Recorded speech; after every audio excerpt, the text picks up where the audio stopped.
ಸ್ನೇಹಿತರೆ, ಕ್ವಿಕ್ ಫ್ಲಿಕ್ಸ್ಗೆ ಸ್ವಾಗತ. 2024 ಕನ್ನಡ ಚಿತ್ರರಂಗಕ್ಕೆ ನಿಜಕ್ಕೂ ಒಂದು ಅದ್ಭುತ ವರ್ಷವಾಗಿತ್ತು. ಹಾಗೆಯೇ 2025 ಕೂಡ ಕನ್ನಡ ಚಿತ್ರರಂಗಕ್ಕೆ ದೊಡ್ಡ ಭರವಸೆ ಮೂಡಿಸಿದೆ. ಪ್ಯಾನ್ ಇಂಡಿಯಾ ಮಟ್ಟದಲ್ಲಿ ಸದ್ದು ಮಾಡಲು ಸಿದ್ಧವಾಗಿರುವ ಕೆಲವು ಸಿನಿಮಾಗಳ ಬಗ್ಗೆ ಇವತ್ತು ನಾವು ಮಾತಾಡೋಣ. ಬನ್ನಿ, 2025ರಲ್ಲಿ ಬಿಡುಗಡೆಯಾಗಲಿರುವ ಮತ್ತು ಭಾರತದಾದ್ಯಂತ ಸದ್ದು ಮಾಡುವ ನಿರೀಕ್ಷೆ ಇರುವ ಕೆಲವು ಕನ್ನಡ ಸಿನಿಮಾಗಳನ್ನು ನೋಡೋಣ. ಟಾಕ್ಸಿಕ್.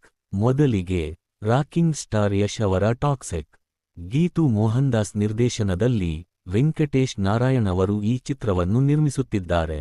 ಇದು ಗೋವಾದ ಡ್ರಗ್ ಮಾಫಿಯಾದ ಸುತ್ತ ನಡೆಯುವ ಒಂದು ದೊಡ್ಡ ಬಜೆಟ್ನ ಥ್ರಿಲ್ಲರ್ ಸಿನಿಮಾ. ನಯನತಾರಾ, ಕಿಯಾರಾ ಅಡ್ವಾನಿ ಮತ್ತು ಹುಮಾ ಖುರೇಶಿ ತಾರಾಗಣದಲ್ಲಿರುವ ಈ ಸಿನಿಮಾ ಮೊದಲು ಏಪ್ರಿಲ್ 10 ರಂದು ಬಿಡುಗಡೆಯಾಗಬೇಕಿತ್ತು. ಆದರೆ ಈಗ